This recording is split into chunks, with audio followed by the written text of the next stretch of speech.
ലൗടാ ഇപ്പൊ പോയില്ലട്ടോ. അവിടെ 2 മാസം അവിടെ നിൽക്കി പിന്നെ പോവാ, മനസ്സിലോ? ആയിക്കോട്ടെ ആയിക്കോട്ടെ, മനസ്സിലായി. അവിടെ വീട്ടില് അവിടെ ബോഡി ഉണ്ട്, ബോഡിയിൽ എന്റെ കട്ടി കുച്ച പിന്നെ പോവാട്ടോ.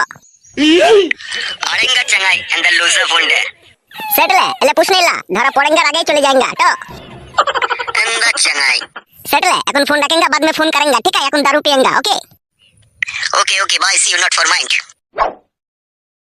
ये बॉय লেওড়া কিছু বুঝলি মালয়াম ভাষা? नहीं বুঝতে পারেঙ্গা রে দোস্ত। মানে বুঝতে পারিসনি তাই তো? হ্যাঁ মারা। লেওড়া কেরালা যাবি তবে তো বুঝতে পারবি। আরে ফাটা বন্ধু, তুই কেরালায় কিসে কাজ করিস? কংক্রিট পানি। সেটা আবার কি কাজ রে বন্ধু? মানে হচ্ছে লেওড়া মেশিনে করে ঢালাই মাকায়েঙ্গা আর আমরা র‍্যাম ভেঙে ছাদের উপরে মাল ফেলেঙ্গা। কি জানি বড়া কি কাজ, কিছু বুঝতেও পারলাম না। অত তোকে বুঝতে হবে না, লে ধরবে কালো খাসি। উস্তাদ তুমি এখন আমাকে সেই কালো খাসি বলেই ডাকছো? ওই নামটা পাল্টিয়ে দিলে হতো না উস্তাদ? কেলা এই নাম এখন পাল্টাবো না, তোর বিয়ে হোক, বিয়ের পরে পাল্টাবো এই নামটা। লে লে লে মার মার মার প্যাক মার। ও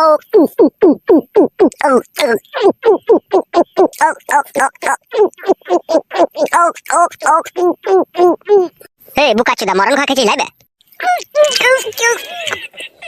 গুড মর্নিং ভাই, দে বোতল দে। উস্তাদ এইভাবে মুখে রাহাই কেড়ে নিলা তো? তুই যা বুকাচোদা যা টান মারছিস মদের বোতলে, আমাকে আবার আলাদা করে ওভার টাইম কাজ করতে হবে। লে ধর হালকা করে এক প্যাক মার। বাবা লো কত খালি করে দিয়েছে বে। লে লে লে তুই খা, ও শালার পেটে কাশি মাছে যে। ও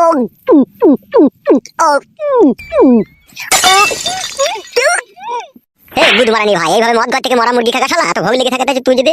ও দেখ গুড মর্নিং মধ্যে। উস্তাদ তুমি কত পুরনো বন্ধু, আর আজকে 1 বোতল মদ কিনে আনলা কেরালা থেকে 1 বছর পর বাড়ি এসে। তারপর মদটা না খেতে খেতে আবার কেটে নিচ্ছ। কেলা চুদারে নাঙের ভুয়ে ধান তো তাই পাজা পাজান। একবার চ আমার সাথে ঢালাই বগা, তবে বুঝতে পারবি। কি বুঝতে পারবো? ঢালাই বাবার সময় যে পরনে যে জাঙ্গিয়াটা থাকে না, ওই জাঙ্গিয়াটাকে খুলে আবার নিচুরে মেলে মুখ মুছতে হবে, এত গাঁড় ঘেমে যাবে। তাই নাকি উস্তাদ? হ্যালো ও মালটা কার কাছ থেকে এনেছিলে বে? অলকা সুন্দরীর কাছে। অলকা মাগিয়ে কোনো মাল বেচে? আগে তো অলকার কাছে চুল্লু পাওয়া যেত, এখন আবার ইংলিশে পাওয়া যায়। তাই নাকি ভোদা? হ্যাঁ উস্তাদ। শুনলা ওরা আমার এক জায়গায় কাজ আছে, ঠিক আছে? তোরা বসে থাকবি তো থাক, হ্যাঁ সন্ধে লাগার আগে আমি চলে আসবো, এসে তোদের আবার মাল খাবো। কোথায় যাবা তুমি? অত জানতে হবে না, ঠিক আছে? বসে থাকবি তো থাক, আর না থাকবি তো বাড়ি চলে যাবে, চললাম।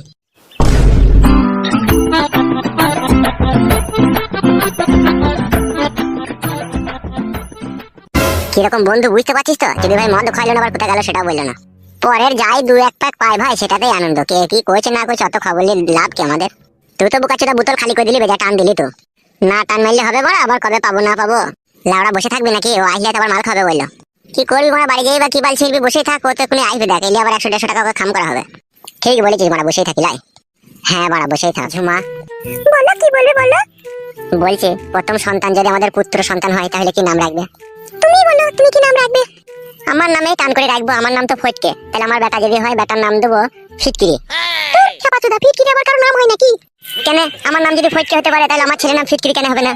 আগে ছেলেটা হোক তো, তবে দেখা যাবে। আমি যা বুঝতে পারছি, যদি 20-22 দিন এইভাবে যদি কাজ চলতে থাকে না, 20-22 দিনের মধ্যেই তুমি দেখবে ডেলিভারি হয়ে যাবে। কে পাচুদা বিয়েও করেনি, বিয়ের বরযাত্রীও যায়নি।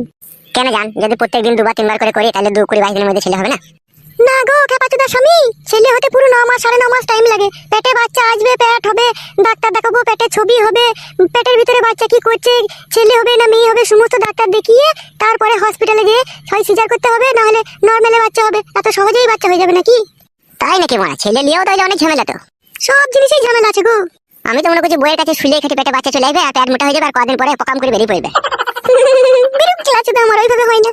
তুমি তো আমার থেকে ভালো জানবা, কারণ তোমার আগে আর একবার আগে বিয়ে হয়েছিল না, সবই তো জানা আছে তোমার। বলো আবার সেই পুরনো কথা তুলছো? ভুল হয়ে গেছে জান, আর কোনোদিনও বলবো না। আমার জীবনে যে ঝড় যে তুফান গিয়েছে, তা আমি তোমাকে পেয়ে ভুলে গেছি। ওই সমস্ত কথাগুলো আর আমাকে মনে করিয়ে দিও না। ওইসব কথাগুলো মনে পড়লে আমার বুকের ভিতরে অনেক কষ্ট হয়। আর বলবো না শোনা, আমার ভুল হয়ে গেছে, মন খারাপ করো না জান। তুমি আমার পুরনো অতীতকে ভালোবাসা দিয়ে সবকিছু ভুলিয়ে দিয়েছো। আমি আর ওই সমস্ত জিনিস কোনোদিনও মনে করে আর কষ্ট পেতে চাই না ফটকে। ওগো আমার মনের খাঁচার ময়না পাখি, আমার অজান্তিতে যদি তুমি কোনো দুঃখ পেয়ে থাকো, তাহলে আমি তোমার কাছে ক্ষমা চাইছি জান। তুমি আমার সমস্ত দুঃখ কষ্ট যন্ত্রণা মুছে দিয়েছো। তোমাকে নিয়ে যে স্বপ্ন আমি দেখেছি, সেই স্বপ্ন যদি আমার মনে প্রাণে যদি পূরণ হয়, আমি নিমতলাতে গিয়ে জোড়া পাটা বলি দেবো। আমার সোনার ময়না পাখি, এত বড় একটা গভীর স্বপ্ন দেখে মনের মধ্যে লুকিয়ে রেখে দিয়েছো, আর আমি তোমার স্বামী, আমি অজানা? আমাকে একটু বলো না জান, আমিও শুনি। যে স্বপ্ন আমি দেখেছি তা শুধুই তোমাকে নিয়ে, শুধুই তোমাকে নিয়েই দেখেছি আমি সেই স্বপ্ন। বলো না আমার জান, কি স্বপ্ন দেখেছো বলো?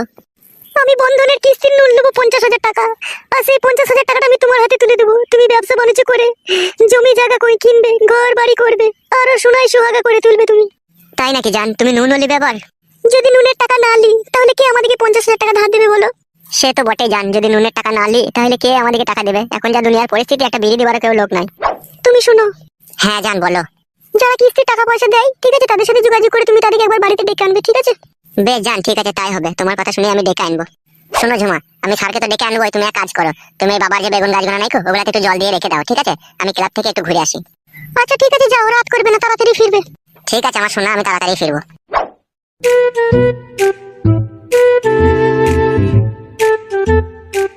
না, একটু বেগুন গাছগুলো জল দিয়ে দিগা।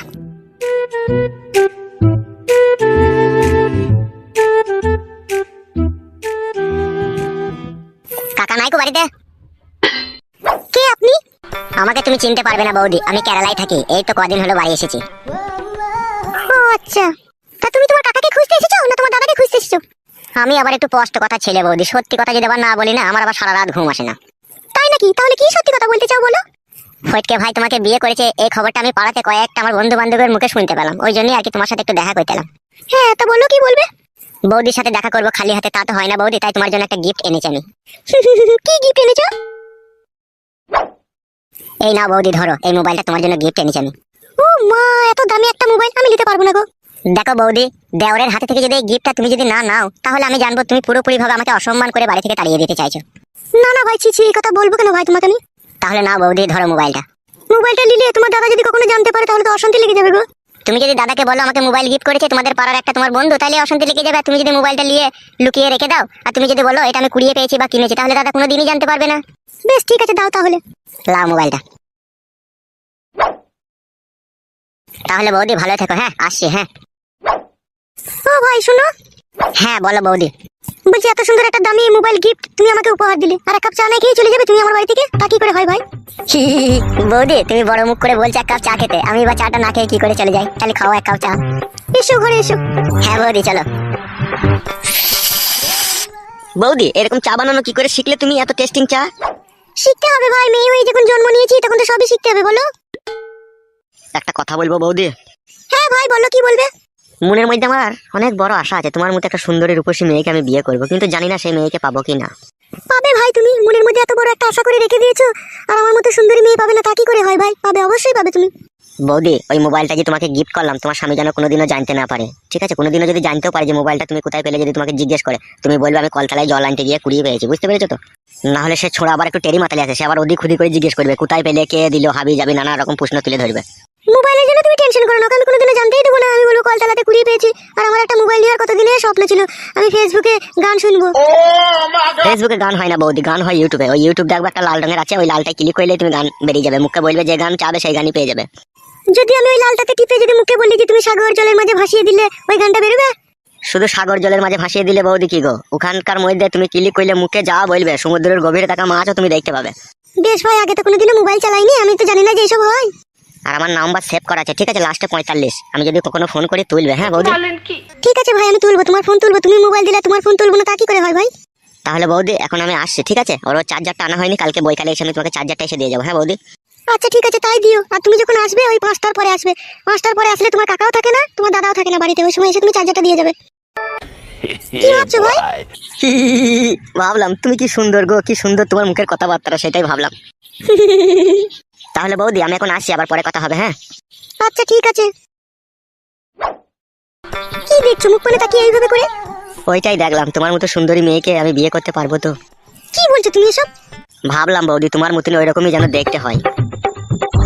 তাহলে আসছি বৌদি এখন, হ্যাঁ, ভালো থেকো জানো। আচ্ছা ঠিক আছে।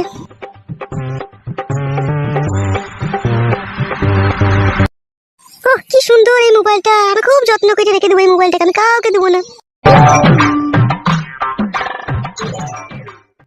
কি ব্যাপার, সন্ধ্যা লাগতে চললো, ও এখনো বাড়ি এলো না কেন? কে রে? এই ছোড়া, কে তুই? কাকা চিনতে পারছেন না আমাকে? আমি ফাটা। হঠাৎ এখানে কি গান মারাতে এসেছিলি বে তুই? বাবা, ও আপনাকেই খোঁজ করতে এসেছিল বাবা। তাহলে লাউড়া মুখো, আমার খোঁজে কিসের জন্য এসেছিস বে? মানুষকে লাউড়া ভালোবাসাটা মনে হচ্ছে মহাপাপ। ছোটবেলায় তোমার বাড়ি থেকে কত বেগুন চুরি করে নিয়ে গেতাম, আমি এখন বড় হয়ে গেছি, কেরালায় থাকি, কাজ করি, বাড়ি এসেছি, তাই তোমাকে দেখতে এসেছি, আর তুমি আমাকে উল্টো পাল্টা কথা বলছো কাকা। ও তা বলবি তো বড়া, তুই সেই আমার সেই ছোটবেলায় বেগুন চুরি করে নিয়ে গেছিস, তুই সেই ফাটা, তা আগে বলবি তো, তুই সুফলে ছেলে না? হ্যাঁ হি হি হি, কাকা মারা এতক্ষণে চিনতে পেরেছে ভাইপোকে। তাহারে ভাই তুই তো অনেক বড় হয়ে গেছিস, তা কেরালায় কিসের কাজ করিস তুই? কংক্রিট পানি। তা মানে কি রে? তার মানে হচ্ছে কাকা, ঢালাইয়ের মেশিনে করে মাল মাখাएंगा আর আমরা ঢেপ বড় করেঙ্গা, মাথায় কড়াই চাপাएंगा, ছাদে লেগে দুম করে ফেলেঙ্গা। সে লেওড়া আবার কি কাজ রে বাড়া, দুম করে ফেলেঙ্গা? আমার সাথে পাঠিয়ে দাও কাকা তোমার ছেলে ফটকিকে, আমার সাথে কেরালা গিয়ে ঢালাইয়ে কাজ করবে, ডেলি 800-900 টাকা মজুরি আছে। তাই নাকি মারা? 800-900 টাকা মজুরি? শুধু 800-900 টাকা মজুরি দেয় না কাকা, যেখান থেকে নিয়ে যাবে, যতদূর নিয়ে যাবে ফ্রিতে নিয়ে যাবে তোমাকে, ওরাই বাস ভাড়া দিয়ে দিবে। আবার সকালে নিয়ে গিয়েই তোমাকে আর কি কাটান চা দিবে, কলা দিবে। কাটান চা মানে? লাল চা যেগুলো আমরা বাড়িতে করে খাই সেগুলোকে ওরা কাটান চা বলে। কত গাঁয়ের পাকামো শালাদের লাল চাটাকে আবার কাটান চা মারাইছে। শুধু কি ওইটাই ওদের ঘাড় পাকামো? ওদের আরো ঘাড় পাকামো মেলা আছে কাকা। তাই নাকি ভুদা? সেটা আবার কিরকম রে? আমরা যে পানিটা খাই, যে পানিতে চান করি, যে পানিতে রান্না করি, সেই পানিটাকে ওরা বেল্লম বলে কাকা। তাই নাকি ভুদা? শালা পাকা খান কি ছেলে রে, পানিটাকেও বেললাম বলছে? শুধু কি তাই কাকা, তাই বলেও রেহাই দেয়নি কো, যদি আবার একটু পানিটা যদি গরম হয়ে যায় তাকে আবার চুর বেল্লম বলে কাকা। আর খাওয়া দাওয়া কবার করে দেয় রে দিনে? আমরা তো কাকা ঢালাইয়ের কাজ করি, তাই সকালে গাড়ি থেকে রেমে র্যাম টেপে খালি করে ফিটফাট করে ছাদের উপরে লাগিয়ে দিয়ে তো কাটান চা আর একটা করে সিদ্ধ কলা দিয়ে দেয়, ওই কলা ফলাকে ঢালাই বয়তে বুদুম শুরু করে দিয়ে, ঢালাই ফলাই বানানোর পরে যখন আধেক ছাদ ঢালা হয় তখন ওরা কি করে, ওই কাঞ্চি ভাত আর ওই শুকুই দেয় একটা করে। কি বলিলে ওরা? এত বড় একটা শহর, সেখানে শুকুই খাস তোরা? কি আর বলবো কাকা, খানকি ছেলেটা আমাদেরকে শুকুই খেয়েও রেহাই দেয়নি কো, তার সাথে ওই গাছের ওই নারকেলগুলোকে পাইবে, পেরে ওই মিক্সচার মেশিনে ভরে আর ওই সুন্দর কাঁচা লঙ্কা ভরে দেবে, দুটাকে মিক্সিং করে ওই ভাতের পাশে একটু করে দিবে। আর তরকারি তরকারি দেবে না? না, সব বাড়িতে তরকারি দেয় না কাকা, 100টা বাড়িতে যদি কাজে যায় তার মধ্যে 70-80টা বাড়িতে ওই ওই নারকেল ছানা দেয়, আর 2-1টা বাড়িতে তাও আবার পচা কারি দেয়। কি লেওড়া, পচা তরকারি দেয়? পচা তরকারি লয় গো কাকা, পচা কারি, ওটাও এক ধরনের সবজি টবজি দিয়ে বানায়, যেরকম আলু পটল ঝিঙে মুল্লু হ্যাড্ডা ব্যাড্ডা সব এক জায়গায় পাইল করে গাঁড়ি মেরে দিয়ে দেবে, গরম ভাতের সাথে হু হু হু করে খেতে হবে কাকা। সর্বনাশ, আমার ছেলে ও খেয়ে থাকতে পারবে না রে, ও আমার ছেলে মাছ মাংস খাওয়া ছেলে, তোর ওই পচাকারি আর ওই নারকেল ছানা দেখলে ও শালা কলা তালা দিয়ে ছুটি বাড়ি পাইলে আসবে। আমরাও তো কাকা ওইসব খেয়ে কাজ করছি বলো। তুই খেয়ে থাকতে পারবি, তুই যে 12 চোদা, তুই যে মদ গাঁজা চুল্লু সব খাস, তুই খেতে পারবি না? তা কে খেতে পারবে? আমি মদ খাই কাকা, কেন এত বড় ইলজাম আমার উপরে লাগাইছে? আমি এসব কোনোদিনও ছুঁই না। আচ্ছা বেশ ঠিক আছে, যা, অনেক কথা হইলো, বেলা বাড়ি যা, আর কখনো যেন হুটহাট করে বাড়ি আসিস না, যেন বাড়িতে বউ মাছ আমার আবার। এই মানুষের প্রতি মানুষের সন্দেহের জন্য তো দুনিয়াতে কোনো আয় উন্নতি নাই কো। ও বেলা ওরা মুখো, আমার উন্নতি দরকার নাই, তুই পালা আর বেগুন ফেগুন চুরি করিনি তো আবার? হি হি হি, কাকা আবার বেগুন চুরি করলে হয়? এখন আমি বড় হয়ে গেছি যে। সেই জন্যই তো বলছি রে বুকা চোদা, ঘুনু ঘুনু যেন আমার বাড়ি আসিস না। বেশ ঠিক আছে কাকা, আসবো না বলা। আর বৌমা তোমাকেও বলছি, এরকম মাঝে মাঝে ছেলের সাথে কথা কথা বলো না, জানো এরা ছেলে ভালো লয়। আচ্ছা ঠিক আছে বাবা, তাই হবে, এদের সাথে তো আমি কথা বলিনি, ওরা আপনাকেই খুঁজতে এসেছিল। ও শালোরা ছেলে ভালো লয়, ওদের মনে সবসময় কুমতলব থাকে। বলেন কি?